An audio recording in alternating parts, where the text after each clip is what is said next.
Welcome back to Men Behind the Mitts, guys. Episode 88 coming at you here. I am your host, Big J, joined by my man Silk right over here. Silk, say a little something to the people out there. 88, Patty Kane, Buffalo native, best American player, arguably. Ooh, I'm liking it. We got a good episode lined up for you guys here. We have a little PTSD from a little restaurant I went to before. We talk about some shows, which now I know the ending to, thanks to a spoiler. So spoiler alerts on this program. Okay, guys, make sure everyone's on the same page here. Got some great our little take on the Russia incident going on right now that's involving hockey and Ukraine, of course, but we want to touch on that. And then we do our divisional breakdowns for you guys, give our little predictions on the final run in the Stanley Cup. Trade deadline's coming, gonna be hot. Let's jump into it, bro.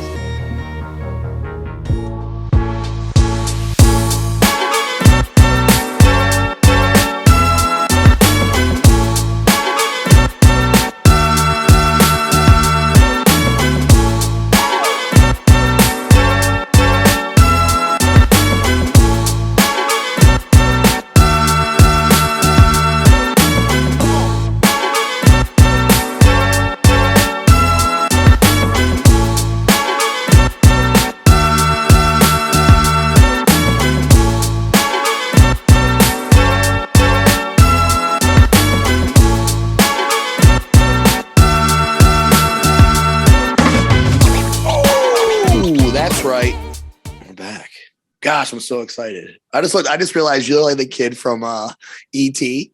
where he's like riding the bike and E.T.'s in the basket. They just start flying. Bro, I haven't seen E.T. in years. I think E.T. was one of those ones I watched one and done. Well, only one time? First of all, welcome back, folks. First time listeners. Yeah. I'm Silk. I was this is your host. Time I've seen E.T. This is your host, Big J. Episode 88, Patty Kane. We're coming to you live. Thanks for coming back. Our regulars, all 7.5 of you. It's growing. We have a half. We're growing. We have a half now. No. But seriously, check us out. Instagram, everywhere for first time listeners. All right, jump back in. Yeah. YouTube. We got to talk about this TikTok page. The TikTok page is gaining traction. Wait until we start doing the dances and stuff. We're going to get there. Right now, we're just sharing clips from the pod, which are great because we have a lot of great little nuggets on here that I forget about until I re-listen to the pod. And I'm like, oh my God, we went there.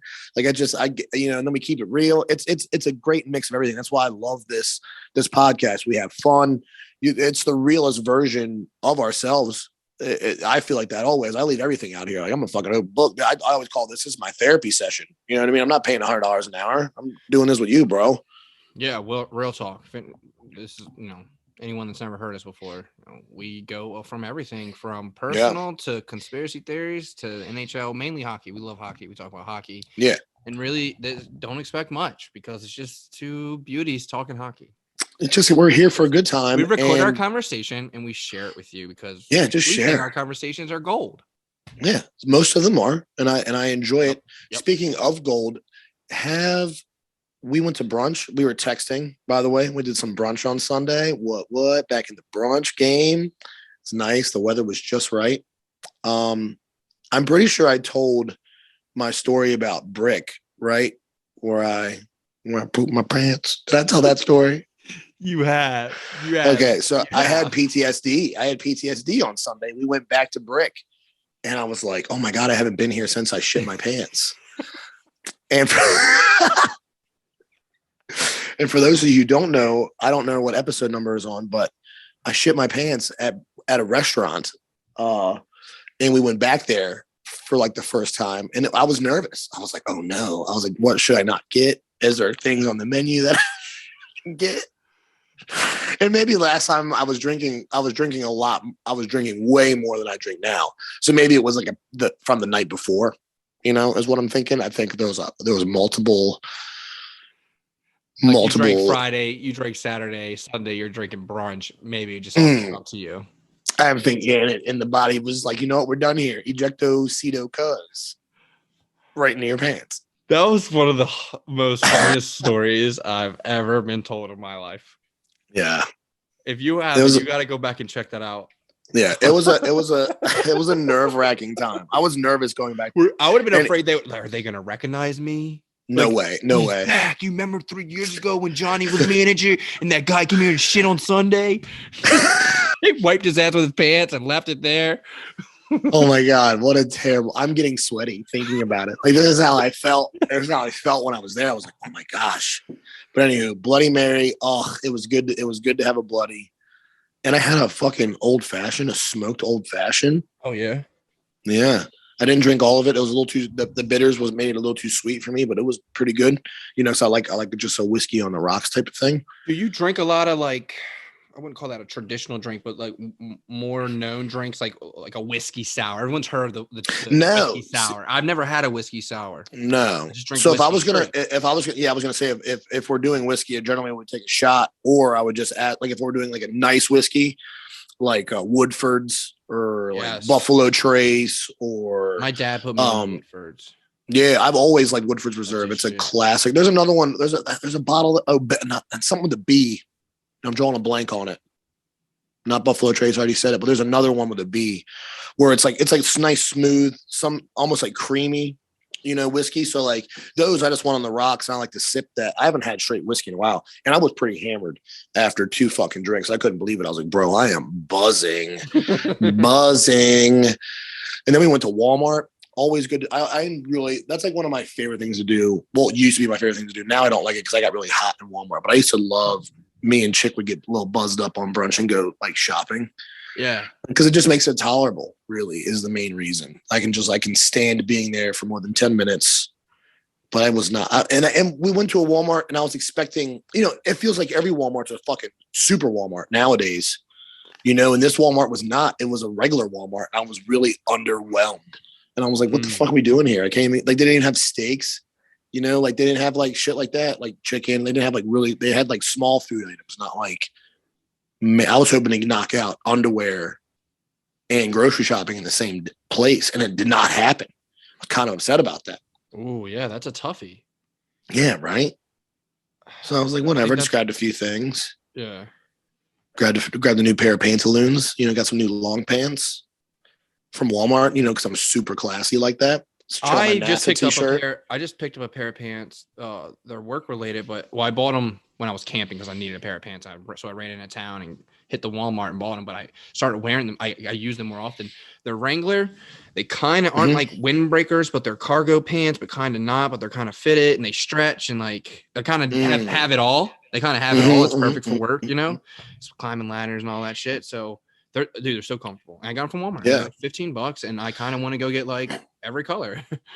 So that's where like most of my work pants are from Walmart. Like I like the Wrangler. You just said Wrangler, right? Yeah, they got the Wranglers, and they got these this line called the Rustler. Big fan of the Rustler. It's a working man's jean, that's for sure. I'm not really big on the stretchy jeans until now, and I still have mixed feelings. God damn, my throat sucks.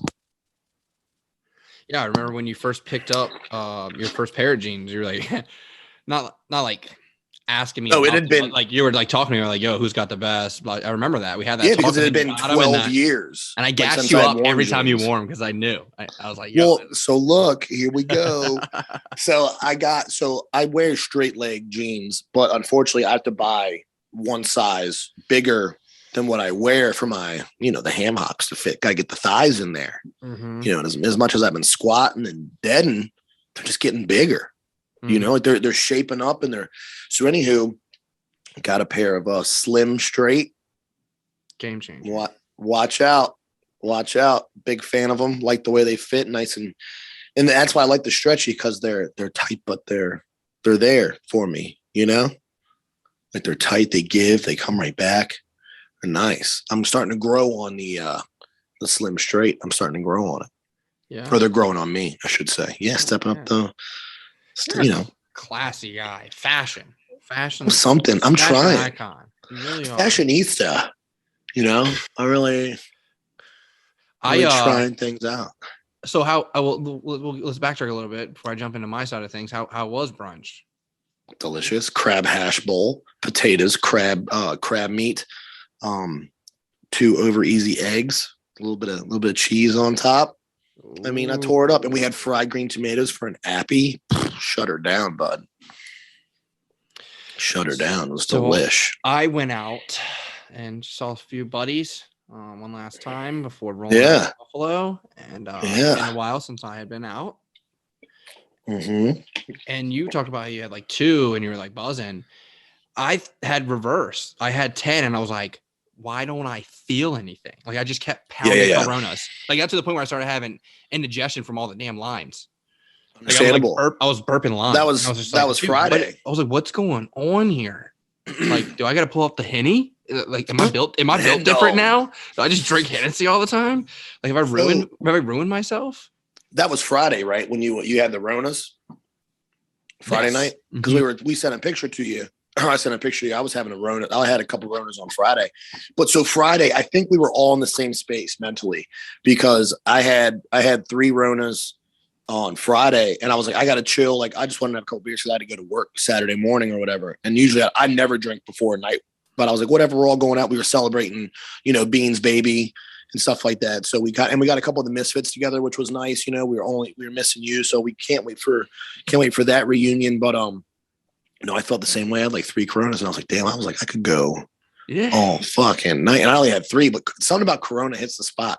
And it was also the temperature down here. It was beautiful. The weather got into me. Well, here's another thing. When you're just sitting around compared to like you're with the boys, you're talking hockey, you're talking life, you're having laughs, like it goes down so much easier to where like you're expecting to be, drunk. Whereas like when you're just sitting around on the couch having a couple or, at dinner and you have a few. You're like, oh, I got a buzz going, For sure. I agree. I like it. But yeah, the Corona's the way to go, bro. I love a nice Corona. It's like it's my favorite bottled bevy for sure. 1,000%. Like last meal kind of shit. Like what's your last meal? Like a 6-pack of Ronas, bud. Oh my God, my last meal, I would probably get it would be Mexican food. I was gonna say tacos.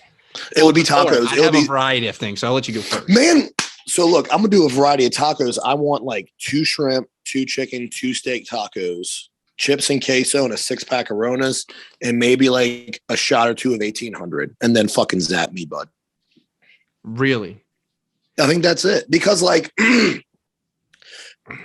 tacos and Mexican food is kind of the only thing I've been able, from changing like everything that I've eaten. Like pizza, like dude, as much as we used to hound pizza and like love pizza, man, like pizza's out for me because I'm like, bro, I need the proteins. Like, you know what I mean? I'm not eating bread and cheese. Like you're going to get me all fucked up, literally and figuratively. You know what I mean? So like, I think the last meal I could do like a steak. Like, I'm not going to lie, a steak and collard greens and like a baked potato, but that's like that's like a hearty meal. Like I want to go out on a bang. You know what I mean? Give me the taco surprise platter, 6-pack of Rona, maybe a little pint of 18 hundo, and then take me out, bro. How about you? Me? Yeah.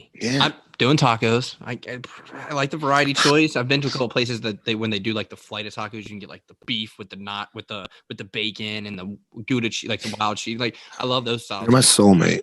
I would probably go OG, just a straight up Taco Bell soft taco with meat, lettuce.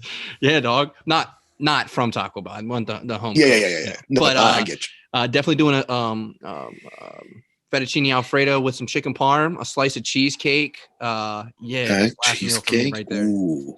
Yep. I like a cheesecake, like an Oreo cheesecake. No, just straight up creamy New York cheesecake. Don't even put creamy New York. No toppings. Like a cookie crumble crust, maybe. Yeah, of course, the graham cracker crust. Do you remember Old Country Buffet back in the day in the Dirty Dwarf? Yeah, I've been fat my whole life. Yeah, I know. We used to go there. We used to go there after hockey. Like we'd go to Old Country Buffet. Right. And you remember they always had the slices of cheesecake in the bowl. Oh yeah. Like I wasn't like known there, but like few people like would remember me. Like, oh, they'd be like, "Hey, cut that guy. He's had 6 slices of cheesecake. I would cut my guy off." I just keep going back. Like my sister's hitting the ice cream. She's getting the whole variety of the buffet. So look, give me the cheesecake. I was gonna say I'm like your sister. I'm like 4 cups of ice cream, just the soft serve, and I like that. And the toppings. Oh boy, sprinkles. Sprinkles are like one of my favorite things. Bro, we're an ice cream house. We have ice cream all the time. As a matter of fact, we make milkshakes all the time. Like that's a snack for us. Like, oh, we're in between lunch and dinner. What do we want? Hey, let's make some milkshake. We do that all the time. My son loves it, of course. It's a little sweet treat for him. So yeah, we always got ice cream on. I could not be in that household. I'd be like $400. Like you look over, I'd have 2 milkshakes, 1 chocolate, 1 vanilla. I am the swirl machine. Like that would be me, bro. You could not have that around me for real. It would be a health hazard. I ate ice cream twice last night. It was right after dinner. My son was having some chocolate. My son was having chocolate pudding. It's worse than you think. So I got a big bowl made of sundae, hot fudge, merit cherry cheese, top of vanilla ice cream smash. Right. This leads into what we're going to talk to next. We're binge watching a new series, and so I'm second episode in. They're hour long. I'm like, damn, I go for a snack, and my chick was like, "Oh, I got you this new ice cream from Target." So I go try that. Double. It's like a s'mores carton. Smash that. The whole thing. S'mores. It was like good ice cream to where like the ingredients are like runny, evenly placed. It's big for me with the ice cream. I hate when you get ice cream and there's like you get a couple scoops of just straight chocolate chip and someone. Yeah. Or like then you just get heavy on like there's like brownie bites, but you get like 4 pieces with the brownie. Always okay if it's the brownie. That's the only one I accept. So like chick's big on like she's got a sweet tooth 24/7, bro. And like I get her like dope like fish food or like something like Ben and Jerry's like super indulgent. I always get her something like that, and I get the Halo Tops. Me, I'm eating cardboard ice cream. I think it was one of those was Halo Tops. They have like I love a cover on top. Yeah. Cover. That's what it was. Yeah. Okay. Yeah. So I like the Halo Tops a lot just because like you can eat a whole pint and it's only 300 calories. So like when I do forget, I'm like, oh man. Yeah, for real. But like if you have, meanwhile, in the Ben and Jerry's pint, it's like if you read the carton, the whole thing, if you eat the whole pint, it's like 2,000 calories, and you're like, whoa. So like that's why I'm sure. Like don't let her fool you over here. She's sucked down a pint before. Well, like so that's why I like the Halo Tops because I can eat it, and like I usually get like halfway. Usually my stomach's hurt anyway, but I can eat half of it and then get. I'm always like a peanut. You know me. I'm big on peanut butter, so I'm always getting the peanut butter joint. That's like my jam. That's not like a jam. But what are you watching? What we talked about this a little bit before. I can't wait to get into this. So we had talked about this on another episode. How we both wanted to. Yeah, a while back. It got fired up by. What is this? Got fired up by a movie. We watched the Sopranos like prequel movie. So okay, gotta watch it. You gotta watch it, but make sure you watch it when you're ready to start a new series because afterwards you're gonna want to watch The Sopranos. Yeah, and that's right. So my HBO Max. HBO Max got the app for it. Yeah, we just got the hookup. Yeah, there's some good ones on there. There's another series on there with Will Ferrell. He's talking to a shrink. It's supposed to be like dark comedy. Anyways, back to The Sopranos. That's my shit. That shit's hard. So season 1, you're 2 episodes in? No, we're 10. Oh, you're deep. Okay, you're deep. Yeah, we talked about this. I want to get in. I gotta have to watch it alone. I don't think she's hip. I just feel like that's off her radar. Oh, you know what I mean? I might have to just force her because look, blessed. My chick's like into the same shit with me. Like I like the mafia shit and I like prison shit and like sort of shit. So I got lucky. So here's my weakness with TV shows. Mm-hmm. I hate picking something new because I have like anxiety about picking a new show. I'm like, what if I don't like it? Then I invest time and I'm like, it's a fucking waste. I like have really bad anxiety. That's why I'm always like Office, Friends, Parks and Rec. Just fucking put it on. And most of the time it's background noise for me anyway. I don't really get to sit down. I'm always cooking, like I'm cooking or I got the dogs or like I'm, or I'm trying to like, cause I don't get to watch all the games anymore just because I just hate all the networks down here. I just absolutely hate. They're not good for hockey in this area. But I did just find something else out. We'll talk about it afterwards because I don't think it's exactly illegal. We'll talk about it afterwards. But so chick gets me. She's like, I really want to watch this Netflix show. She's like, you'll probably like it. Fucking, you've heard of Love is Blind? Have you heard of this? No. You have not? Okay. So this is what I'm talking about. Like our shows are on 2 different spectrums. This bitch reels, I love you, honey. She reels me into Love is Blind. So I'm just going to give you the shortest version I can. They put 15 women, 15 men. They're not allowed to see each other. They only talk through a wall. Like they're in pods. and they have conversation through a wall, right? They don't get to see each other. They don't know what they look like. For anything. How long? How long? 10 days. They're 10 stuck in a pod for 10 days. Well, they have like a giant like living room, like all the men are together, all the women are together. They're drinking, cooking, partying, having a good time. But then they're like, all right, let's go find out who's on the other side of the wall. So then they go and have conversation, but there's like a wall in the middle. And they're taking notes like, this is Natalie. Hey, Natalie, this is Josh. And you share like your life or whatever. And the whole goal of this is that you get married. Like you propose to them without seeing them. And you get married, right? So it's eliminating the physical spectrum altogether. Correct. It's all about finding it doesn't sound like the best way to go about things, but well, it kind of is because it removes the lust. It removes, you know what I mean? It removes that. So anywho, I bought into Sounds like it. I'm not gonna watch it. This dumbass chick flick. You're not gonna watch it. It's a chick flick thing. And of course, she gets me into it. And now I'm like, oh my God, I can't believe they're acting like that.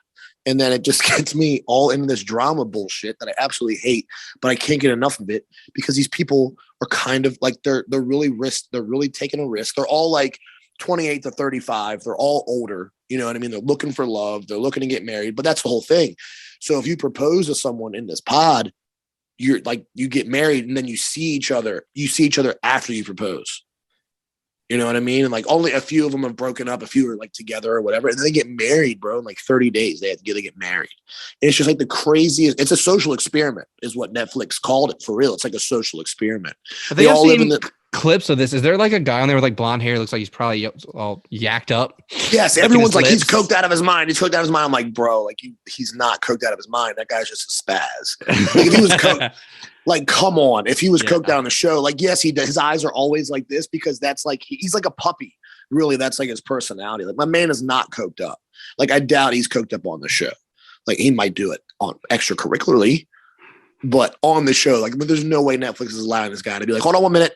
All right. I didn't think so. I didn't think so either, but the way he licks his gums is a next level. But he's just an idiot. Like, he's just an idiot, I feel like. But he's not like, but there's none of this. Like, I was like, dude, if he's coked up every 30 seconds, all you hear is like,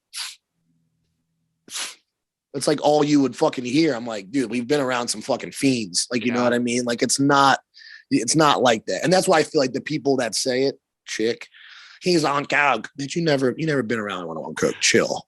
So like, you know what I mean? I'm right. Like, I'm comparing the two. Yeah. That's the show. I put this together because when I saw the TikTok, he was like at a wedding thing. Yeah. Like an Indian couple, right? Yes. Okay. Indian couple. And here's. Yeah, bro. And here's the thing about the Indian couple. Neither of them have ever dated Indian people. They've always dated white people. So like now they're each other's first Indian. It's crazy, bro. It's a wild show. She leaves him at the Oh, just spoiler alert. I'm not done with these season. Deep sleeve shake. That makes me sad. Did I just ruin the show for you? Ruin the show for you? Yeah, I'm only on like episode 9. So bad. It's okay. So bad. I haven't invested 10 hours into a show I care nothing about. Now I care every fucking thing about it. Oh, I can't believe Shakes and Deep didn't make it. They're shaking Deeps. Depths, whatever you fucking call them. So bad that how have you not seen the videos? I'm not heavy on the social medias. It's okay. Everything's fine. I'm going to text a chick right now and blow her world up while she's watching it. I feel like a complete piece of shit. I've never it's fine. Before in my life, and I'm so sorry. Spoilers. So sorry. Spoiler alert. It's fine. I thought it was old, and I just assumed that like you. This is season 2. Oh, there's a second season. And I've never seen season 1. So everyone else has seen season 1. That's what, like, you have to watch season 2. I'm like, whatever, dude, just to be hip, I guess. So I know what's going on. I'm really not upset. I'm just kidding, but I have invested 10 hours. Everything's fine. But yeah, so that's what I'm watching. I did start The Witcher as well. I started that. I'm really not. They're losing me on that one. Have you seen that? I like The Witcher. Season 2 was the first season was better. Okay, I don't know what I'm on. I'm on Henry Cavill. I don't want to talk. I don't know. I don't care. Because you just like to drop the bomb. I thought the way the conversation was going, you're like you got sucked in, and like maybe you didn't care, and then so like I'm just literally thinking like, oh, he's in the middle of the season. I better not say. So literally I'm sitting on the couch being like, damn it, we gotta go podcast. I can't finish this episode. Like that's where I was at. That's where I was at. That's how important that was to me. I can't believe Shaken Depths didn't make it. But that's the only thing I know. Don't tell me anything else. I think there's another couple that's not going to make it because the woman is absolutely bipolar. She's fucking nuts, bro. Nuts. It's crazy. But yeah, that's what I've been watching. Other than that, World War III on the brink, which is it's just not exciting, and it seems to be a joke to many people. So that's cool. I think nobody thinks anything's going to come of it. I mean, well, people are dying, so that stuff is coming of it. I know, but it's kind of a big deal. Like it's not you. It doesn't affect me. They don't give a fuck type of. Exactly. And it's not. Of course, it's America hasn't seen war in forever on its own land. You know what I mean? Ever. Meanwhile, and like I share this. The reason why I share this story to switch gears is, it's like everyone's making these jokes about this shit. Well, like one of my old bosses, she was English, like from like England or whatever, and when she was a child is when World War II was going on, and all the stuff with like the Nazis and all this stuff, and like she remembers walking through her town and like the church is blown up, her school is blown up, her friends' houses are blown up, and like she had to walk through the streets with that, like with her family. And she comes here and she's like, these people know nothing of like struggle. The only struggles they have is kind of like what they're born into and like what they kind of self-inflict, and like she's like, man, she's like, yeah, they haven't, like you guys, like you have no idea what like war is really like. Like you've never walked down a street and just there's a building just blown up, like it's just a shell of a building. And like meanwhile, but all we see is pictures of that from like Iraq and all these other places when really, 30 years ago, those places were thriving. Those were real buildings. You know what I mean? Like people lived there, businesses were ran out of there. And like now it's just shells of buildings, we don't comprehend that because it's never happened. A lot of people just think about 9/11, and even 9/11 people forget because now there's just a giant memorial, like people, there's now people walking this earth that can make important decisions that weren't even alive when 2011 happened, when 9/11 happened. What did I say? 2011, Jesus Christ. When 9/11 happened, like there's people that weren't even around, like children, and now that they're trying to like change the world and stuff. It's just like, man, like it's crazy how quick our memory is. Even of COVID's just poof and gone, bro. It's gone. No more masks, no more nothing. Kids aren't wearing masks in school. No more vax passports to get into Caps games. Like poof, gone. World War III's here. We're just going to erase this. It's crazy, isn't it? Like how fast the world just turns the page. Yeah, it gets you thinking that they know, and they use this to keep everyone under straps so they could restrict everything and stockpile because they knew war was on brink. Ooh, who knows? That's deep. It's a deep thought. Or the primaries are right around the corner. That might be a little reason why. But we're not, I don't want to dive that deep. I don't want to dive that deep on this particular pod today. But you never know. But speaking of, if people aren't aware of what's going on, Russia is currently invading Ukraine. Catching L's though, I have to say, catching L's. A lot of tanks running out of gas. Did you hear about the fighter jet, the jet fighter? Yeah. Oh yeah. Hard as fuck. Guy taking the ghost of Kiev. 1 day. Yeah, the ghost of Kiev. He's an ace, bro. He was an ace his first day. Saying rumors. I've seen some people. I've got a couple buddies that are in the military, and they've sent me like links, and they're like, "Man, like this is possibly the best pilot in the world right now." You know what I mean? Like he's an ace after one outing. It's like some movie type shit, right? Yeah, Ukraine, like this guy. Oh my god. Most fighter pilots will never even engage another aircraft. And this guy has engaged and taken down 6, bro. He's literally cost Russia like almost like $1 billion in aircraft. Like how crazy is that? You know what I mean? Like it's crazy to think that one man can do that. But it's more power to him. I hope he fucking keeps doing what he's doing. He's doing his job and he's doing it fucking well.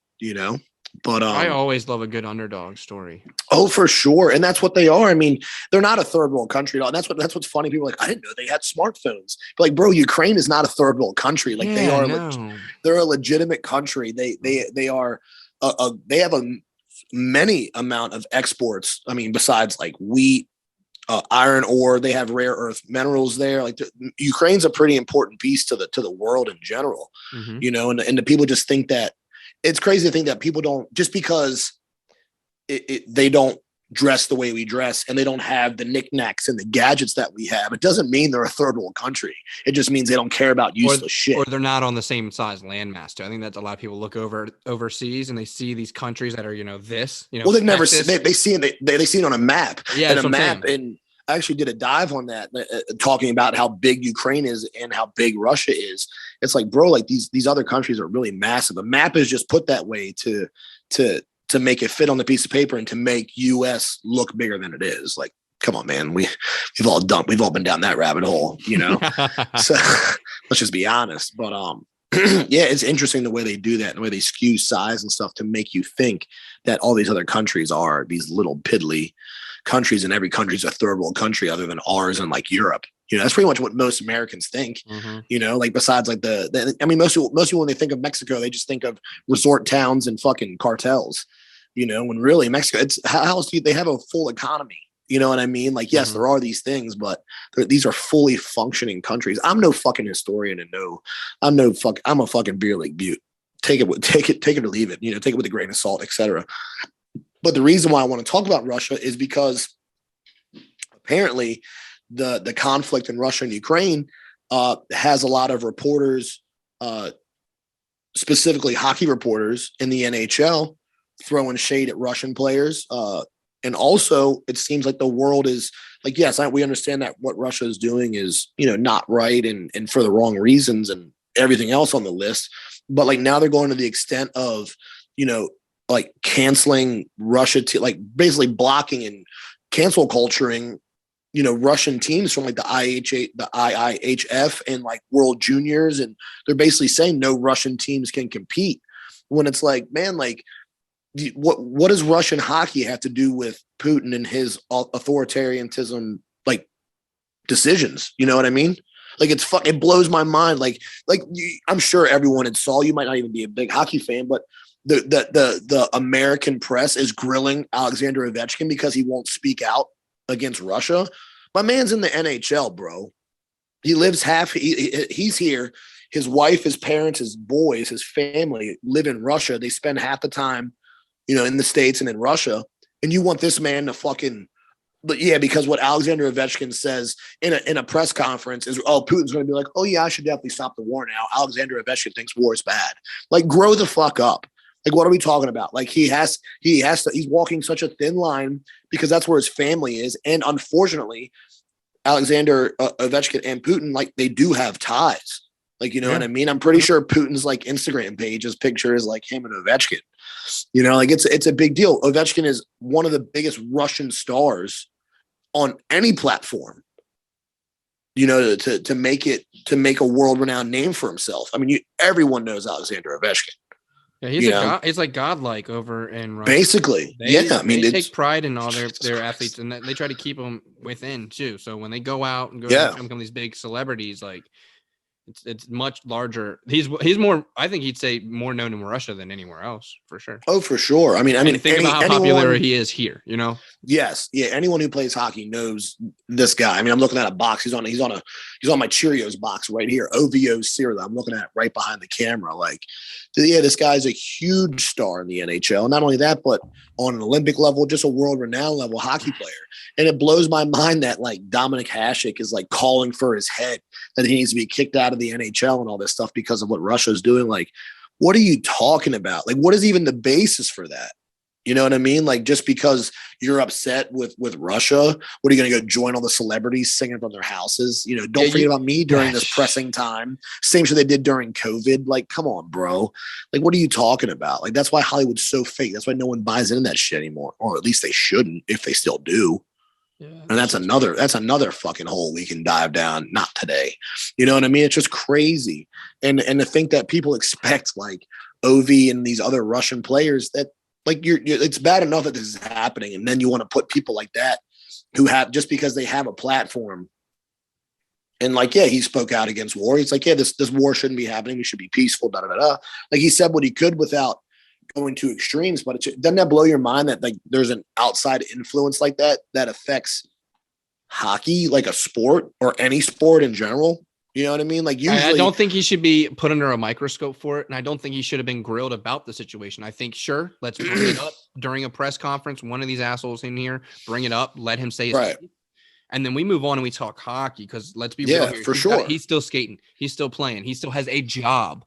Yeah. And you know, while it's very unfortunate this is going on our earth, absolutely, we have to think that way, but it's just the facts. That's the way life is. Like, yes, there's war going on for people that may not see tomorrow that are being bombed by, you know, another country.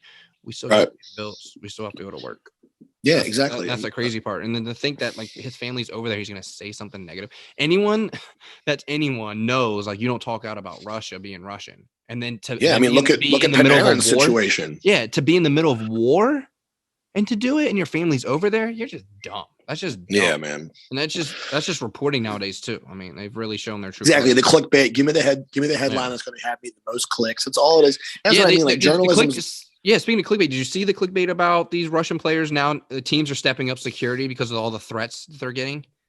I have not seen that. That seems like gaff to me. That seems apparently like agents are reporting to teams that their players are getting a lot of scary threats via social media and that security should be heightened. Well, let me tell you, the threats via social media. I mean, those people couldn't punch the way out of a wet paper bag. But sometimes that's the only way people to get in touch with those type of people, right? But the Twitter mob is real.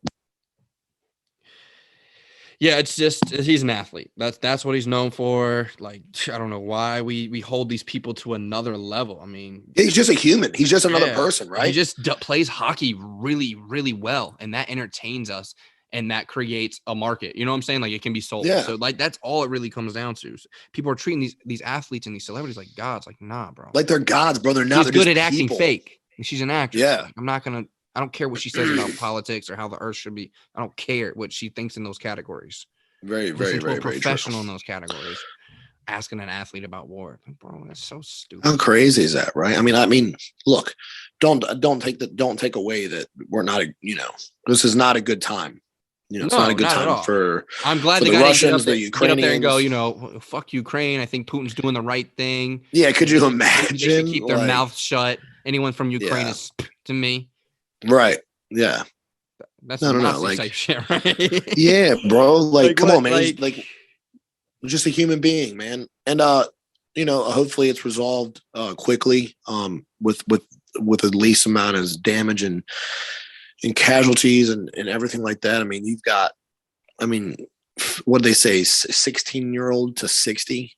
That if you're a Ukrainian, like you're getting a gun put in your hand, like fight for your land and stuff like that. Like that's real talk, man. Like there's videos of them training with like wood guns because they don't have enough guns to get out to train them in time, and they're just like we're training now. And what's their president's name? I don't know his name, but he's probably one of the most hard dudes ever. Like going into the front lines, wearing a bulletproof vest, going to guys, and I did love the one story that the U.S. is offering to remove him. Like we'll come out and we'll extradite you, we'll get you out of there. And he's like I don't need a ride. He goes, I need ammunition. Mm-hmm. You know what I mean? Like that's some real shit, dude. Like that is a man for his people. And to go deeper again, I don't know his name, feel like a piece of shit about it, but he's Jewish. Like the Ukrainian president is Jewish.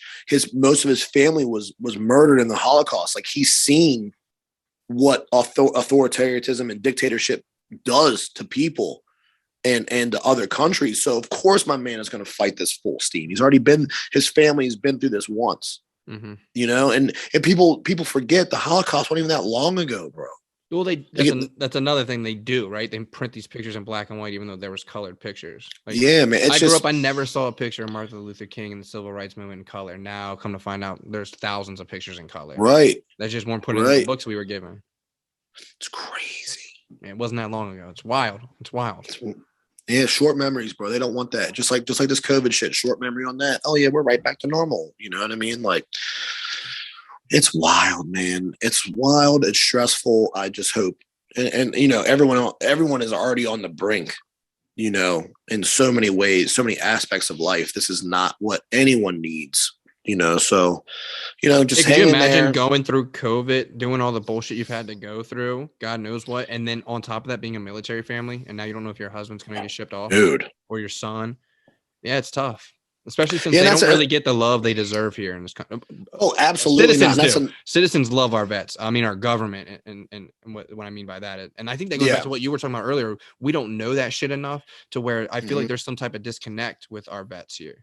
And that's why big we time. have so many homeless vets. We have these vets that go absolutely through things because they're not taken care of like they are in other countries. Because when they come back, they're holding arms with the civilians, essentially because they went through that together. We don't have that bond. Well, dude, we've got friends that have served and that were in Iraq and Afghanistan, and I work with a guy who was deployed and served at first. He was a Marine, man, and now he's a steam fitter. Like, it's just so crazy to them. Like, bro, like, it seems like you lived a double life, like how, and I've talked to him about it before, just in not too deeply. And he's like, oh, I think about that shit every day, bro. It's like, you guys haven't. He's like, you have no clue. He's like living in a tent for 6 months, shitting in a wood box. Like, you guys have no clue. Yeah, I would assume it would be comparable to us, the way we always reflect on hockey tournaments and nights out, and it's just always there, and it'll cross our mind or a funny joke. Right. It's probably the same thing for them, but it on the other side of the spectrum, it's war. And just I remember that night I was getting shot out. That that hammer just sounded like giving them those flashbacks like that. Shit. Yeah, it's crazy. I have PTSD from shitting my pants. You know what I mean? At a restaurant, not to take it away, but just a simple comparison. You know what I mean? Like, and to think that, the people, obviously they volunteer for that, but you never know it to the extent of what it is, like, you don't know till you're there, and you're there, you're in, bro. There's no in or out. Like, you're fucking there, it's just, and it's like I said, we know people, close friends that have exchanged, I don't even want to get into it, but, that have done things that they would never thought they would have done in their lives, and now they're just here living a normal life, starting a family and playing hockey. And it's like, man, whatever you need, you know what I mean? You kind of have that mentality. It's like, why do these people even pay for their houses? Why do they even try? They should get whatever they want. You know what I mean? Like, whatever they need and desire, they should have after literally sacrificing. And you don't know. And especially like military spouses, like you said, families, this is not a time like, this is the age of the meme world, and the age of TikTok, where you're making videos and making memes left and right. But this affects real people's lives, and more or less, and you might be offending someone that's in your family or that you're really close friends with, and you don't know the extent of their involvement with the military and what they've already sacrificed. It's crazy to think about, man.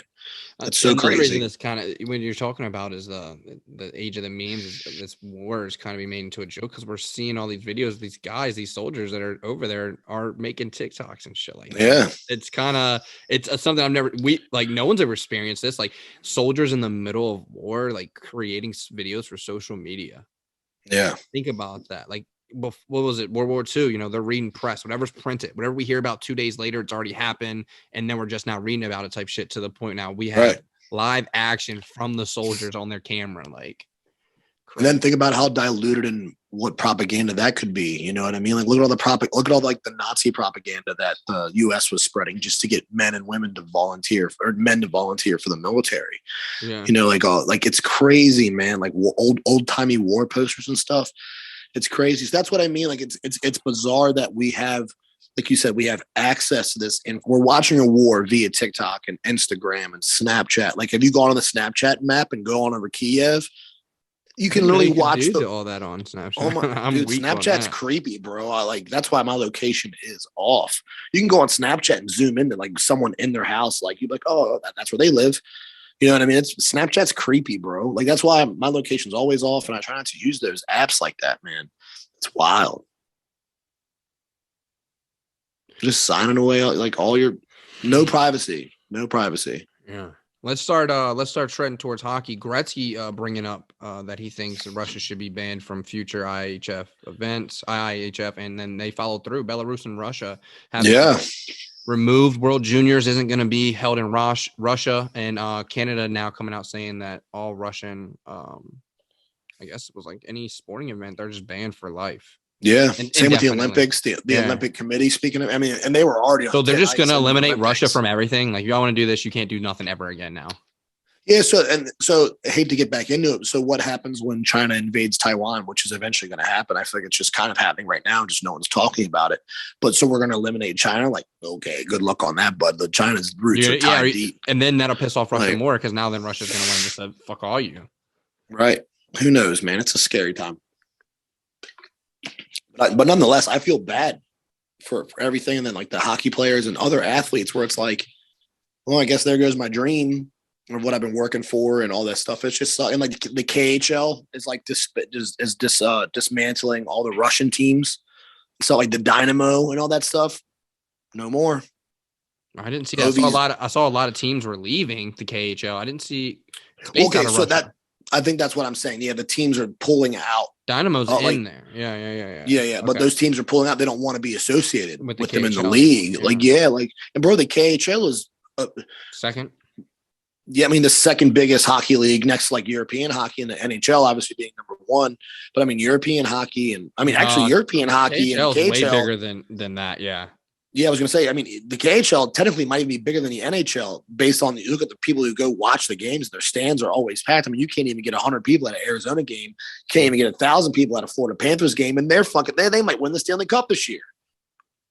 Like, you can't even get those people to go to games. Meanwhile, that's what they live for is that shit. Like hockey is their sport. They don't have football and all that other crap there. Like it's literally hockey. Soccer. So they have soccer. They have those nationals, the world sports. They have international football, but not like America's the only place where football is played. I mean, they have the CFL, but trash. You know what I mean? It's mostly American players that couldn't make it in the NFL. Not throwing shade or anything, but definitely just facts. No, that's facts, bro. Big facts. But yeah, man, it's crazy to see how integrated it all really is and how it's going to affect the future of sports and athletes that live there or could possibly come here and play. It's crazy. Yeah. How do you think American players playing in the KHL are they like being told you should go home? Like what's happening? I mean, like what's it like for Russians and every other country now? What if there's Russians that were living in Ukraine? Are they now being isolated and beaten up because of everything that's like it's a much larger spectrum. So many things that this we touch on, right? And we're just it's hard. It's almost like incomprehensible that the ripple effects, of what come from this. But yeah, man. Speaking of hockey, though, like let's go on ahead and dive right in. We'll get out of this Russian. We'll get out of this. Russian stuff. Still going to have vodka. Not going to lie, that's going to happen. Things like that. But they're eliminating exports of that, right? Before I get off of this, like I think I read that like Russian vodkas are being taken off the market. So go buy that shit now and hold on to it. It's worth something, bro. Okay. Yeah, no joke. Cubans, no, now you can't have Russian vodka, bro. Yeah, and that's the good shit. That's the stuff that'll really take it to the next level. Start your car and get you going. No joke, bro. Man, but NHL time, right? I can't wait. Let's dive in. There's so much. The teams, the hockey. Oh, can we just start with the Stadium Series? Should we just start with that? Okay, let's do it. I enjoyed the Stadium Series. Was held on Saturday. Tampa Bay Lightning. Oh my God, I'm drawing a blank. Who did they play?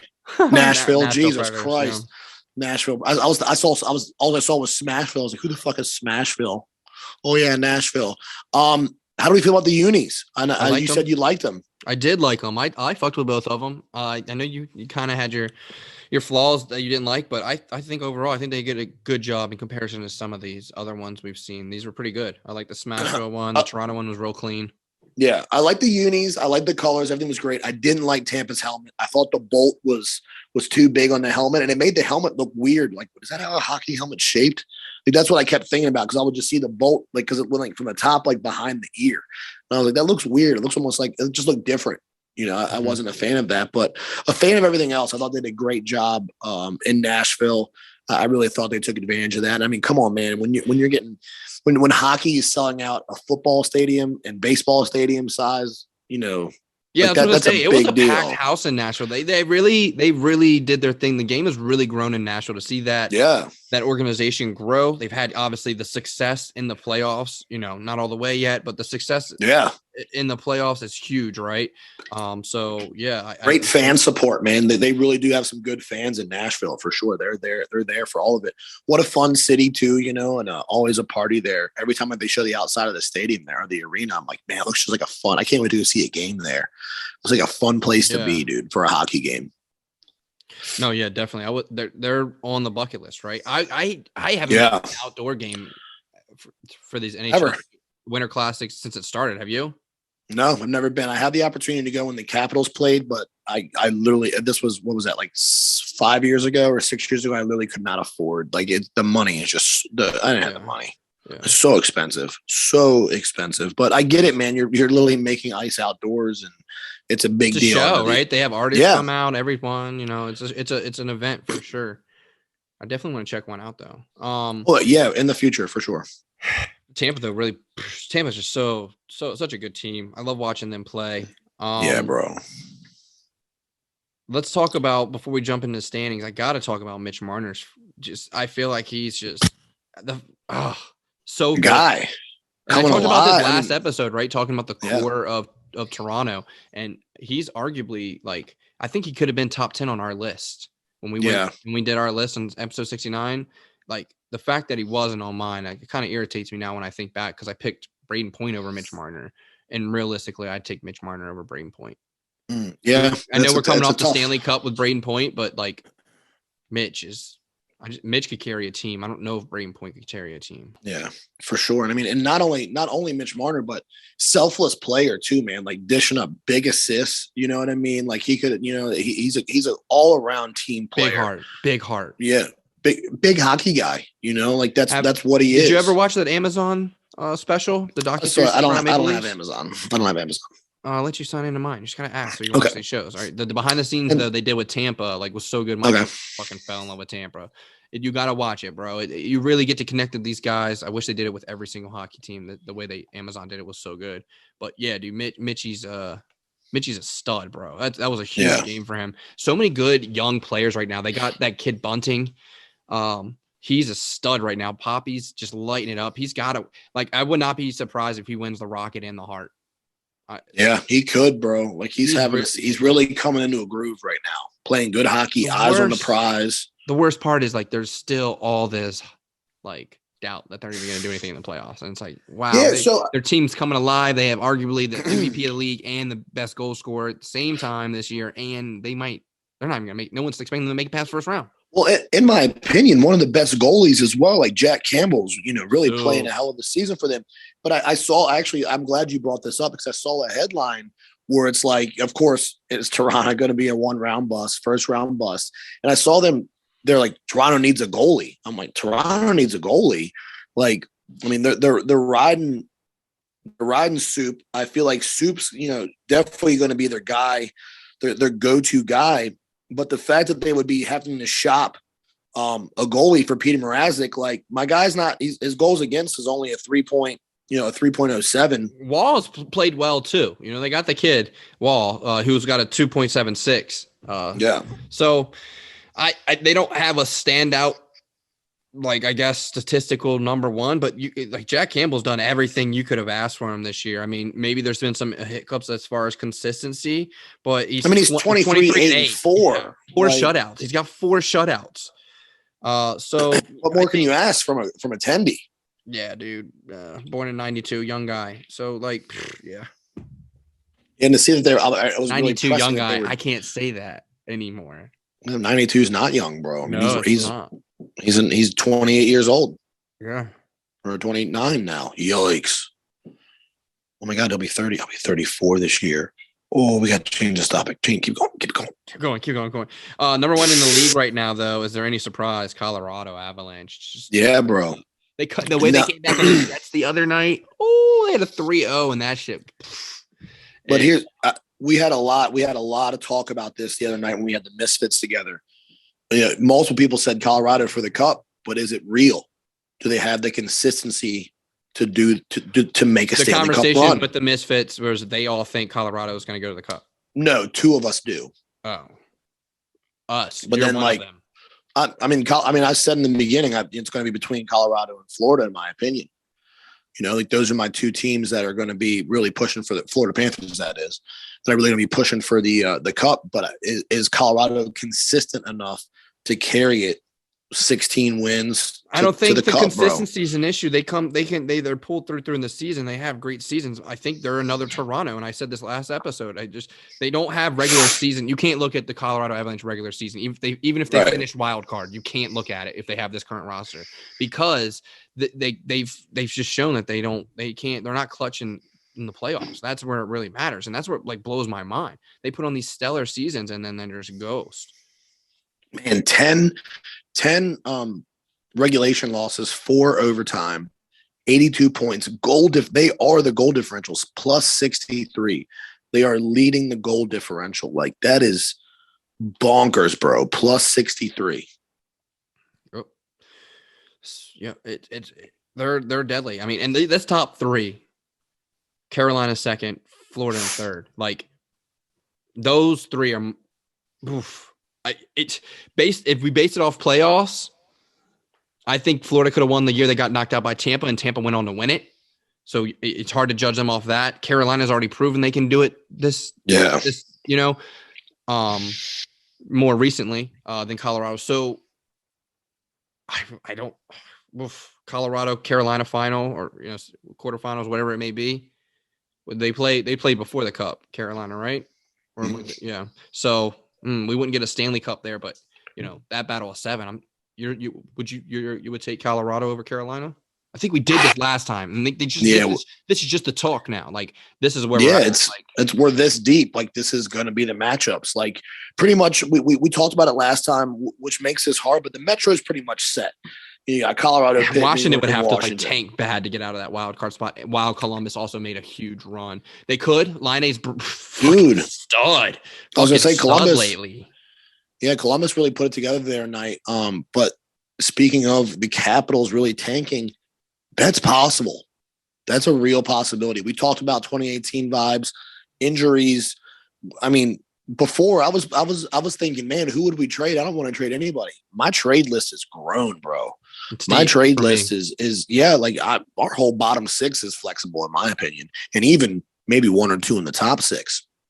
If we're going to go there, I really had to take a second. I really had to step back and go, look, am I living a pipe dream where I just want this team to win? Because I am a diehard Caps guy. So it's yes, of course I want my core. I couldn't imagine winning the cup without Oshie here or something like that, but it might be time. And yeah, you got to lose key pieces. I mean, it hurt when we lost Schmidt. He goes to Vegas in the draft. That really killed us. And then we beat him the very next year to win it. How does that, it's tough to see these guys because you gain favoritism towards them, but it's not business. And just, if we're talking about Washington right now, the goaltending situation has to haggard. It's haggard. And so let's backtrack a little bit.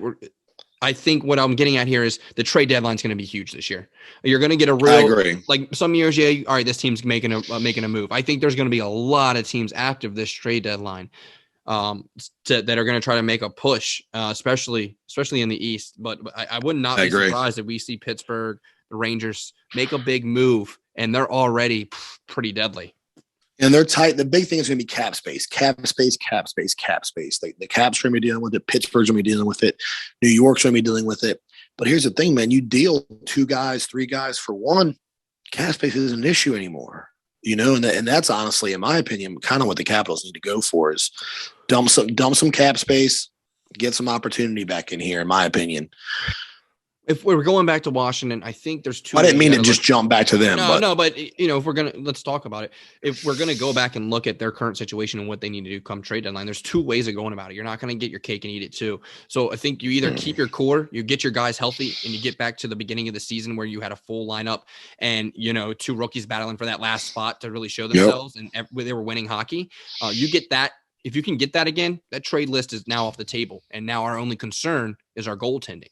And with that being the case, you kind of have to maybe go with V being your backup. He's a young kid. You move Sammy to get some vet experience, and you let the kid learn, V being the kid, learn from this vet that hopefully is going to make a playoff run for you for this year, maybe next year. Do you think the Capitals would be going through this woe if Lundqvist didn't go through the situation that he went through, his health problems? No. Because that's what we brought Lundqvist in for, correct? The same thing as Charta, the guidance of the veteran for sure, but also because we thought they still had that superstar in them that could make it run. But yeah, I think the biggest positive from Lundqvist would have been the daily shit. Sammy would have been able to see daily how a professional handles this shit. Not only a professional, arguably maybe the best goalie of our generation. It's tough to say because we were right there the end of the careers for Wall and Brodeur and Cujo, et cetera, Hasek. But Lundqvist, not other than not winning the cups, man, he's up there, top 5 for sure.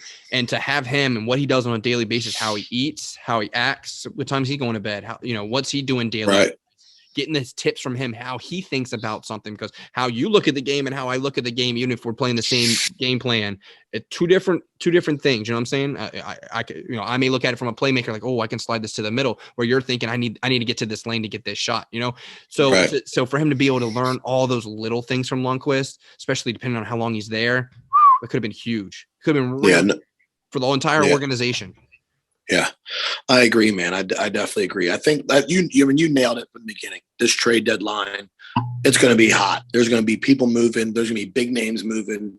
I mean, Phil Kessel's on the block, Klinberg. There's a lot of names here that are going to be making a move. And even I think guys that aren't even on the block but are going to be a part of some blockbuster trades, in my opinion. I mean, Forsberg, Philip Forsberg's back on the mark. Yeah, someone going big for him. You may see two second liners get moved for him or something to Ottawa or something crazy like that. I mean, who knows? But I think the trade deadline is definitely going to show us who's like, we're making the run. We're doing it this year. There's going to be one or two teams that make a trade that are like, okay, this team just got real scary. I agree, dude. Let's jump into these divisional breakdowns real fast. My voice is quickly getting worse, and I can't believe it's happening this fast. Let's start with the Atlantic. We've already touched on a lot of these teams that we've already touched on, the top 3 teams in the Atlantic Division. Florida's still holding the number 1 spot in the Atlantic Division, 75 points. Tampa's clipping at their heels at 74. Toronto's in third with 72, and Boston's holding on with 66 here. Starting to put the pace on these bottom 4. Detroit's kind of hanging back there with 52 points.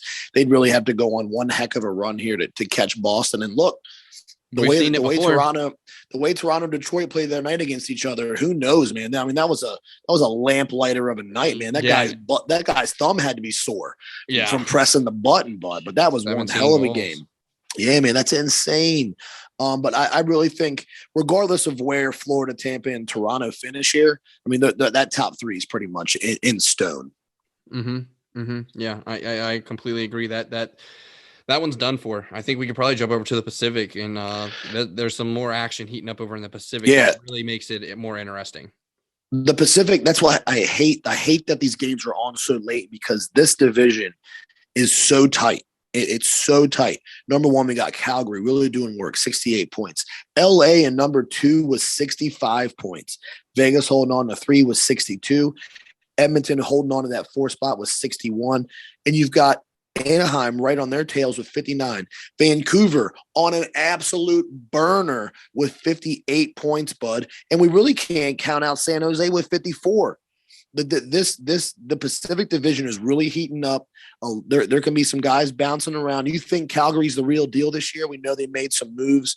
They're looking like a solid team this year. Looking like a solid playoff team.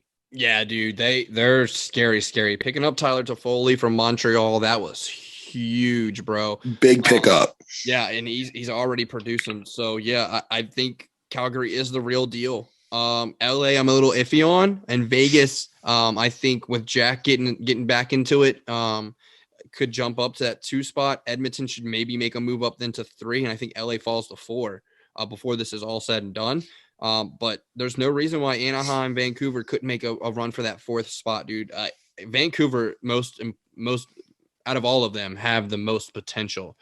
to really make dude. New coach, the way they've been playing, they've looked real good. I love their fucking jerseys. Not the they're the alternates. Yeah, bro. So deadly. All their retro jerseys are sick. So yeah, this one's heating up to be a good race out there. I mean, Vancouver's in 6th and they're a +1 on the goal differential. You know, yeah, exactly. It's not that far of a gap where it's just all green, the top 4 and the bottom are red. Like there's it's that close. Yeah. And I agree. And in Anaheim, there was a lot of hype around Anaheim in the beginning of this season, Zegras and everyone out there, but it's almost, I don't know if Anaheim's got enough to hang on to it. I really don't, that they've got some talent, Troy Terry's out there now. And they got Zegras and who knows, like, do they have enough pieces of the puzzle to make a consistent push here in the playoffs, or would they just get mauled, because we know playoff hockey is a different beast, bro. Like once you're there, because you look at it, you're like, oh my God, this is the top 4 teams in every division. Mm-hmm. They're really going at it. There's, you're not getting the matchups like Calgary and Seattle and these different low ball matchups. So I don't know if Anaheim's going to have what it takes to hang on, but I'm really surprised. I'm not going to lie. LA, and like you said, the same thing. LA, I'm really surprised they're this high up in the Pacific. Honestly, in my opinion, I think Vancouver's going to make a push and shake things up, man. They're right there. They're 5 points out. 5 points out. And Edmonton's holding that 4 spot. And Edmonton is losing some key games as of late, man. I don't know if and here we go about this talk again. You got 2 of the best players in the league putting up nonstop points. What else does Edmonton need? And we talked about this beginning of the season, signing long-term deals with guys that have already been there that were you just hanging on for dear fucking life? It's crazy to me. Yeah, I mean, I think they're doing all the right things. They're bringing in the guys. They're getting great performance from the guys they had. Nugent Hopkins playing well. Draisaitl, McDavid doing their thing as always. You got Bear on the blue line with Nurse. Like there are guys there that are doing what they're supposed to. They bring in Kane. They brought in Hyman. They've brought in some big names to really give McDavid and Draisaitl some room to breathe, so they're more deadly throughout the depth of their roster.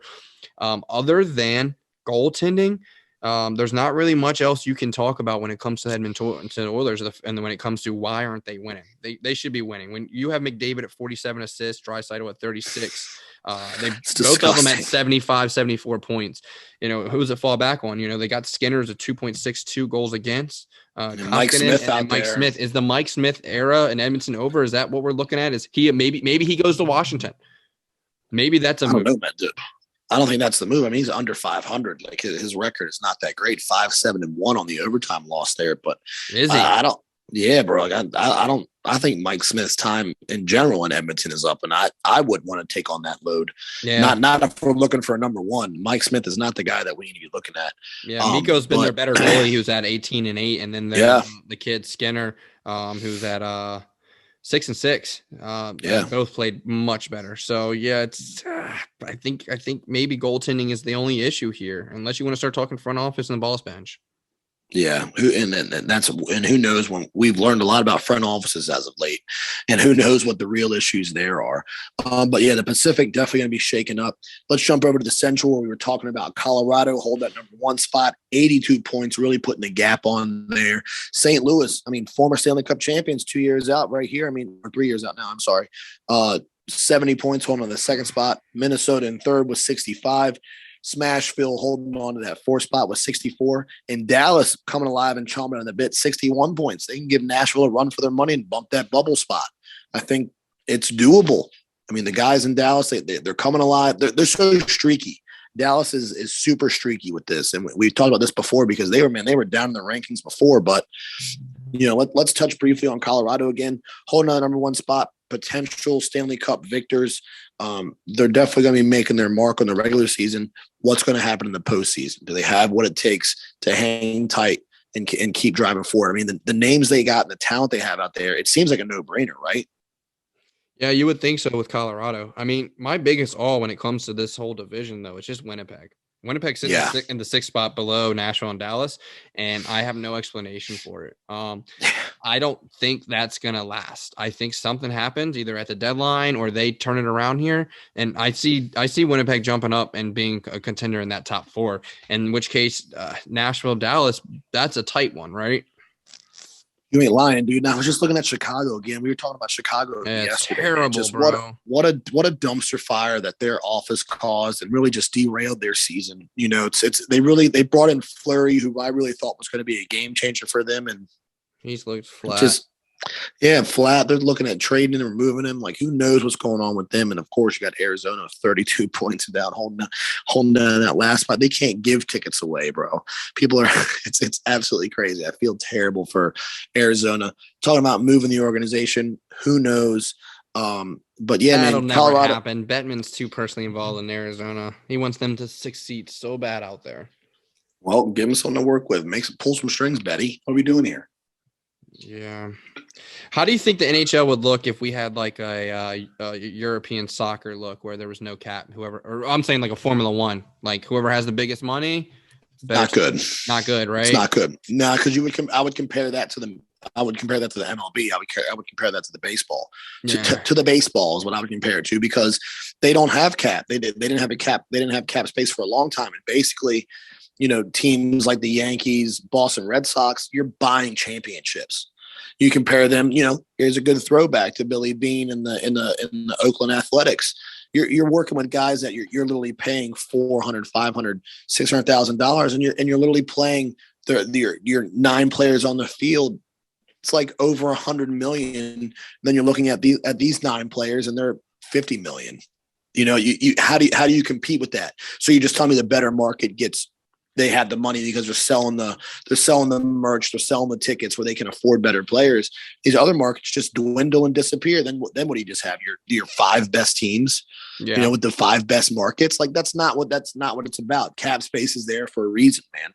And I agree, because now it's a game. You've got to play the game of, you know, we talk about this all the time. You got someone like Ovechkin who's eating up $7 million, $5 million a year, and you got a guy like Spronger who we're paying league minimum. And Sprong, you know, and then those guys flip flop. Spronger and Ovechkin was a terrible name of comparison, but you have a guy like, literally you're paying these guys. Your bottom 6 is so important in hockey, you know. So, and those are the guys that are really the game changers, in my opinion. You got a solid bottom 6 compared with that top 6. Let's say you win championships. Yeah, what is it? 81 million, 81.5 million? Yeah, I think so. Or like 87. Do you think I think it's 81. Yeah, 81.5, I think. Do you think the NHL should do like 100 million? Call it. And then here's the thing. Now you're going to get – look, we already were shaking our heads at the contracts guys were signing. The contracts they were getting, you know, like 7 years, you know, $7 million a year, $6 million a year, bro. You're really locking in the future of that team. And all you're going to do is that going to allow you to have more depth, or is that going to allow you to pay 2 more people $3-4 million more just to keep them? You know, just so someone else. I think you have the option of both now. Yeah, but it also probably leads to a lot more dismantling, because now bigger teams can come in and just pick from Arizona, That's what I was getting at. Yeah, like that's what I was getting at. Now you ain't got the cap space. I'm about to pay. I'm taking it from you. I'm telling you, nothing you can do about it. Right. The cap space is it's an equalizer for sure. It's an equalizer, which is why it was such a big deal when Tampa won, being so far over the cap space. That's why people were really talking. Looks like your mic was like, bow. Like people were talking about that with Tampa, bro. Like, and it was a big deal. Some people have the right to be absolutely pissed off that Tampa won, being that far over with Stammer and everybody. But look, man, they I think, in that opinion, they just happened to play the rules right, and it worked out in their favor. You know. It's so kind of like, I think, one of those times where someone does something like, "Oh, it's against the rules." I'm like, "Oh, actually, it's not. I read the rules and I can do this," and they don't know, and then like everyone else doesn't even know about it. Like, it's one of those scenarios. Like, hey, yeah, they did nothing wrong. Y'all can be mad all you want because you didn't think to do it. That's why you're mad. Come on, that's what Americans are great at: finding the loophole. Find that loophole, baby. How do I get more for less? That's what we're good at. Let's jump over to the Metropolitan. The Metro, of course, the most important and powerful division in the NHL, the Metropolitan Division. Maybe Carolina, it's getting scary. Yeah, true. I was getting ready to say I'm getting far ahead of myself, but if you this top four alone, Carolina number 1, 78 points. Throwing no shade at Carolina, they're doing their thing. The storm is surging, bro. Carolina's scary. Here we go with Pitt in second place, 74 points. Whoever counted Pitt out, I ought to put some baby powder on the back of his hand, and I was one of them. Who counted Pitt out? this fucking guy right here. And of course, Sid the Kid's back on the horse, looking good. Gino taking credits for his own apples. I love Gino. Pittsburgh's a dangerous team. New York bringing this third spot in, 71 points. New York's on an absolute tear. I think they are one or two guys from absolutely popping off and becoming a totally different team, and the trade deadline might do that for them. Igor's been huge in net for them. Yes. Chris Kreider is battling with Matthews, Draisaitl, and Ovechkin for the Vezina, Rocket. Is how crazy is that? Unbelievable. And then you still have Panarin. You still have big Zibanejad, who is just deadly. And Fox. I think they're there. I think they're there. Yeah. I think this could be their year. This is their Stanley Cup roster. Here's my thing though. And it just might be bad timing for the Rangers because I don't see them beating Carolina, Tampa Bay, Colorado, or Florida in a best of 7. Agree. I don't see them beating the Capitals in the best of 7, if you want to be honest. I don't know, bro. The current Caps as of right now, I just watched that New York-Pittsburgh game this weekend, and it was a really good battle. And the Caps are far off from both those teams. God, it's our goaltending, bro. Our goaltending just makes me second guess everything I say about the Capitals. It really makes me second guess. And this streakiness of not wanting to score. Speaking of the Capitals, number 4 spot, 65 points. Columbus Blue Jackets behind them at 55, and then the rest of the league. The fact that the Washington Capitals, greatest goal scorer of generation ever, whatever, I don't care what the hell his title is, it should not all fall on one man. And the fact that Ovechkin is like, we're just going to force it to Ovechkin. The power play is so obvious. It's disgusting. The fact that they actually go out there and do that still and try to force the puck, it's just so bad. I don't care how good he is. All he has to do is touch and he scores. No. You guys should be using that against everyone. Manipulating them. Hit that. I mean, they did it. They did it against Philly. Got the center slot to Oshie, but it's like classic Oshie goal. It's but like that's it, bro. We'll you miss Ovi 7 times, then go to Oshie center lane. Like, bro, Ovi needs to be the last pass now. Let's work it everywhere. Right. Yeah. Disgusting. Yeah, the secondary scoring is really what kills Washington right after their goaltending. Because we can't even now just go outscore teams with a bad goalie. Yeah. We can't hit a Toronto where we're up 10-7. Fuck it. You know what I'm saying? Like, we couldn't save a puck today, but at least we could outscore them. Like, we can't win that battle.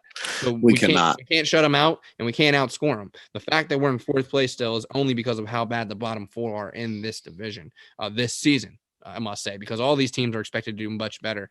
Columbus, Islanders, Philly, definitely were expected to be playing better this season. New Jersey in a rebuild. I give them 2 years, and they're going to be nasty too. Especially New York, bro. Like New York just came out flat-footed, and they were a totally different team. When I was calling for them for potential big playoff run. Yeah, now Varlamov's supposedly on the market, and like it's wild. It's really wild. Yeah, everyone looked flat-footed, seeing they might possibly move Chara again. Bless you, man. Bless you. But Chara might be looking for a new home. Making that Stanley Cup push. I mean, if you have a potential to win the Stanley Cup, are you pulling Chara on board? Not me. Depends on what you're missing. I guess you got a real young team, and you're just missing some veteran presence, and you need a stand-up D guy that can go out and play third-line minutes. Yeah, he's perfect. We need a vet. We need someone that's ever done it. We need like a captain, but not our captain, to come in and help us make this playoff run. Right. Squad, but at the same time can eat us some D minutes. Maybe it's the power penalty kill. I agree. Chara's not totally out the game. He's just not as valuable. Yeah, definitely. Guy's still got the IQ. He's still a superstar. So even on his worst day, aging out, him being a superstar, he's already ahead of everyone. You know what I'm saying? Like, still throwing hands too. I mean, the guy's a versatile defenseman. He's definitely going to play for the team, get the boys rallied up. But I don't know. You're right. A positive effect in Washington, just not on for sure. Well, on the ice, but not personally, statistically. Correct. Yeah, the morale is definitely a big lifter for them. But yeah, man, the rest of the season is going to be. I think it's going to be tight.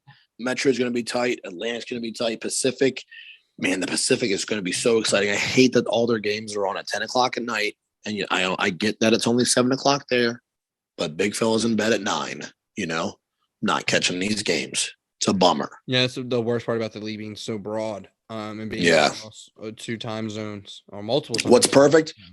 What's perfect is NHL on the fly is always on when I'm up, and I am getting all my recaps every morning while I'm having a cup of coffee, hanging out with the pups, man. I tell you what, I hang out with my dogs before I go to work. We're going to talk about something in hockey before we get off here. I was going to talk about it. Yeah, you're talking about Hulu, and you're pissed off watching hockey. I just hate it, bro. I just hate it. Yeah, man. I can never catch games. Way to watch. You said something about something illegal. Yeah, so there's look, man. Of course, when you get together with the misfits, you always find out more information, right?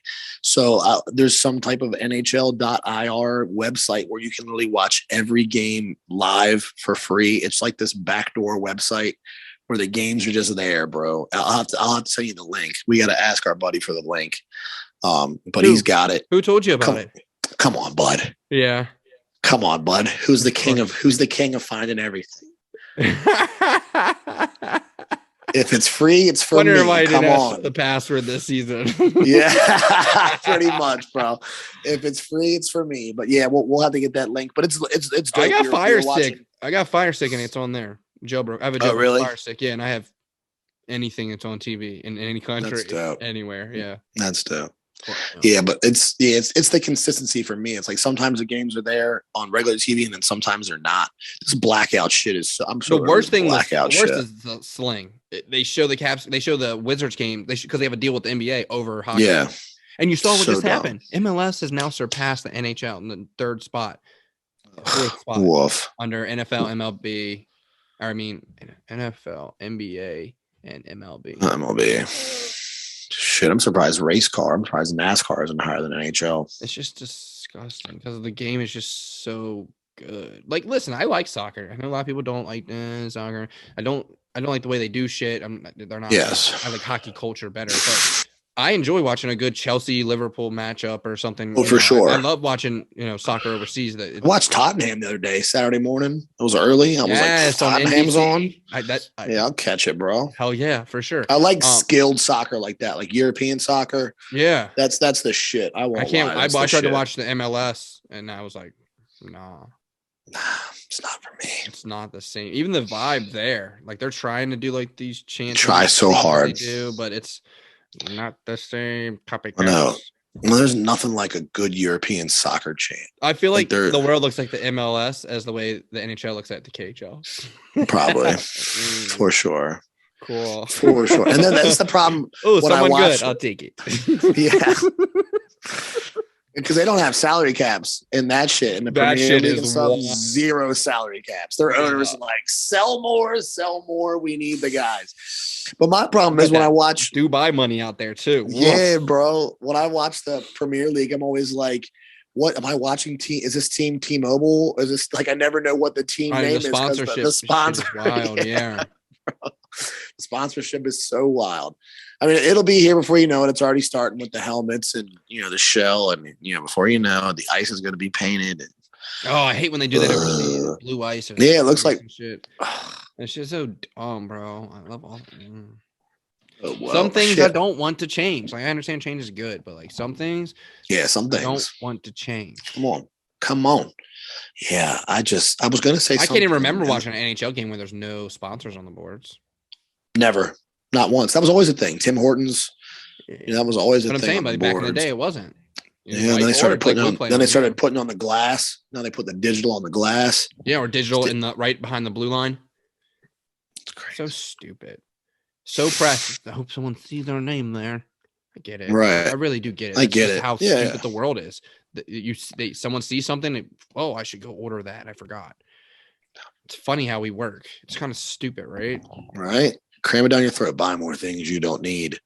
Yeah. Like this shit, before we leave, like the war, they're showing about Ukraine being bombed and Russia invading Ukraine and cuts to an Applebee's commercial.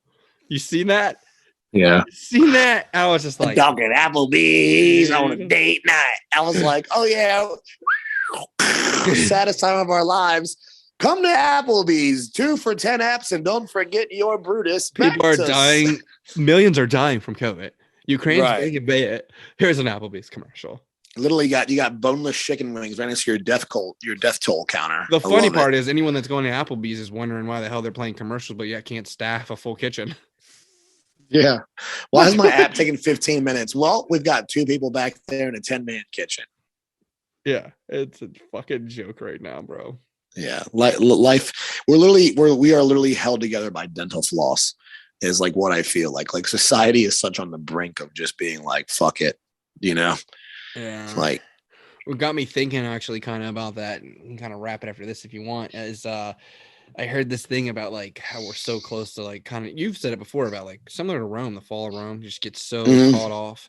And then it got me thinking about like, man, no one really cares about how things begin anymore. You know, right. like no one cares about how it started or why it is, you know what I'm saying? How is it now? That's all we care about. We don't care. Yeah. Why are we here as humans? Like my son was stuck on something. He was like, that's how it got started. He's like, where did it come from? That's all he kept asking me. He's like, you know, where did it come? And I was like, it doesn't matter. And then it got me thinking, I was like, that's true. That's how everyone is. Wow. No one cares. No one cares where we came from. Yeah. It's crazy. All right. So here, I'll do one little nugget for you, since I think, because my job involves a lot of like infrastructure and buildings, like maintaining and stuff like that. I read an article about London, where one civil engineer basically saved like the city of London from just being a total catastrophe in the way he developed this plumbing system and water system there. So basically they were to a point where it would be so expensive in order to replace and maintain the infrastructure, water, electric, sewer. Like we have that. So it's not on people's minds, you know. But I work in a business where we replace 36-inch water mains that feed the city water. Like 36-inch water main. You can't even put your arms around 36-inch water main.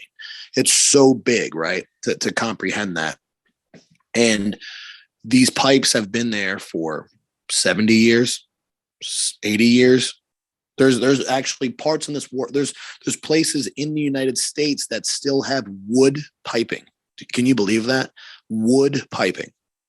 The first piping ever made was made out of hollowed out logs in order to transfer water and sewage. Isn't that crazy?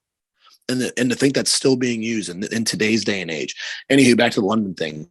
The guy did the math and like started breaking down all the numbers. It was actually cheaper to move out of the city of London, let it collapse, let it fall apart, and start from scratch and make a new city.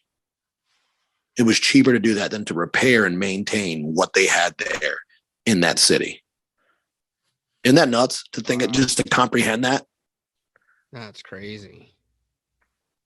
And one guy stopped all that. I don't know. I can't remember his name, but there was something that he did with the plumbing system and sewage system and the water system where he made it work for the amount of people that were there.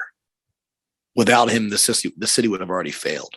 Isn't that fucking crazy? I'm a nerd for stuff like that, like infrastructure and pumps and water and stuff and electricity. Like I think a lot about that stuff. And you know, with all this electric push going green, yeah, right. Good luck. The grid can't. Yeah, people have no clue.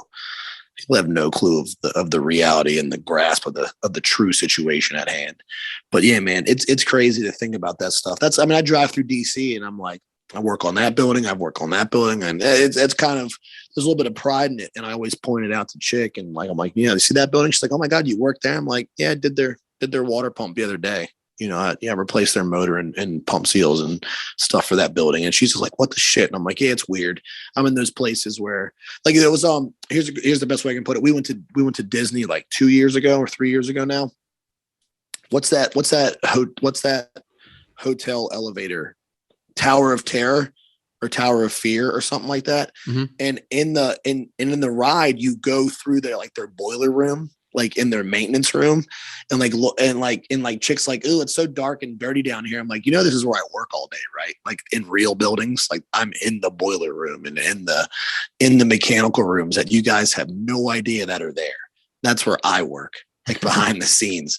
And she's like, really? I'm like, yeah, you see, I'm like, that's an old storage tank. It's not really a storage tank, but just pointing out something. I'm like, yeah, I replace those all the time. Like that right there is like that. I'm like, that piping and stuff that big. She's like, that's really what they use. I'm like, that's in every building. Like, what do you think's under the ground in every single city?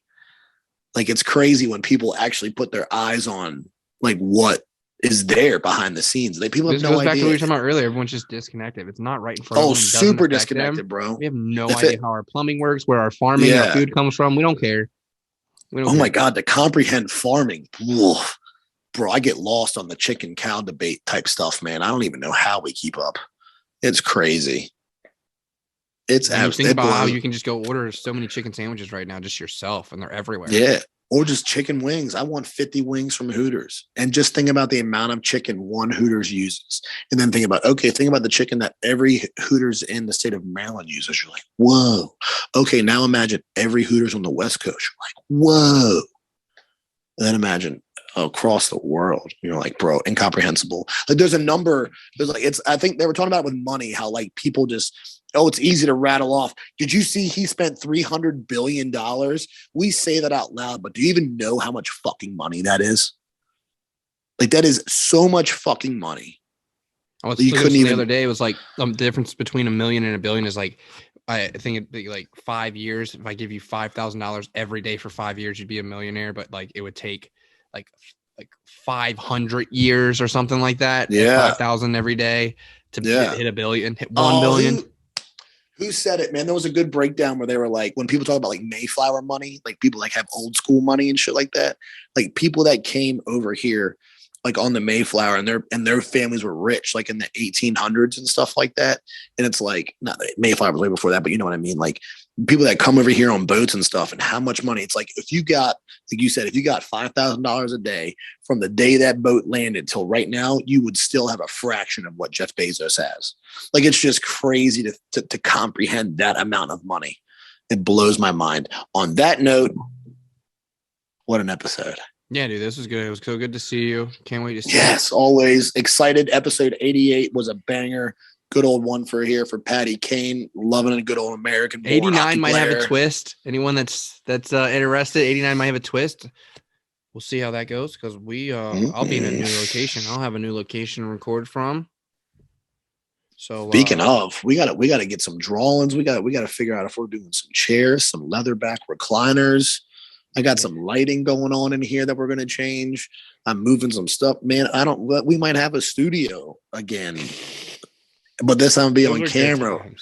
We haven't done an in-person. We haven't done an in-person podcast together in over a year. 2 years. It's crazy. Gone for 2 years. Oh my God, 2 years. We've been doing this for 2 years. That's crazy.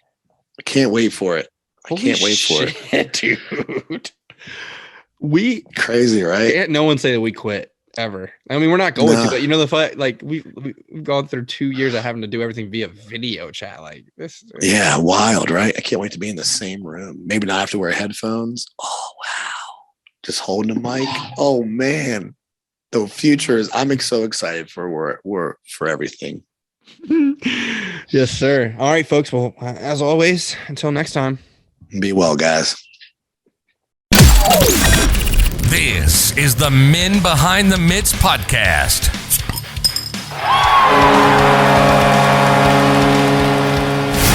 Hosted by Big J. And now, here's your favorite Buttes.